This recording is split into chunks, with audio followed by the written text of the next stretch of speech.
See, when a house or a car gets restored, what happens? Well, it's made complete and completely new. It's made better than new, in fact. I want you to look at this building.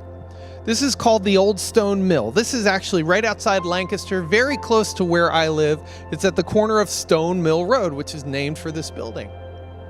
Now, when my family and I moved into the house we live in now, it was 2010, and this building was in ruins. There were walls that were partial walls, missing pieces, broken rocks and bricks scattered all around. It just wasn't a complete building. It didn't look nice at all. But somewhere along the line in the past few years, someone started a restoration project. And what you're seeing here in the pictures is the result of that restoration project. Now you have a complete building that's fully put together, structurally sound. Everything looks the way it's supposed to. It still looks like the mill would have looked roughly when it was new, but it's actually better than new. It's actually stronger than it ever was before, and hopefully it won't crumble the way that it did in the past. Now, my friends, that's what God does for us. This is what God's restoration plan looks like. He's in the restoration business. But see, he doesn't do it with buildings, he does it with people.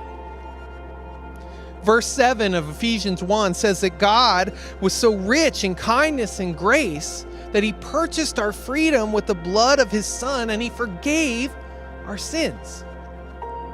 To initiate his plan, God sent Jesus to die for us, and there's nothing that we could do to earn it. There's nothing we could do to earn our salvation or to free ourselves from the sin that held us captive, but God jumped right into our story with this incredible offer. Just believe in him, trust in him, and he will conquer the power of sin and death for you. He will give you a life of freedom and purpose. Now, just in case you have trouble accepting that this can actually happen, Paul says later in verse 19 and 20, I pray that you will understand the incredible greatness of God's power for us who believe in him. This is the same mighty power that raised Christ from the dead.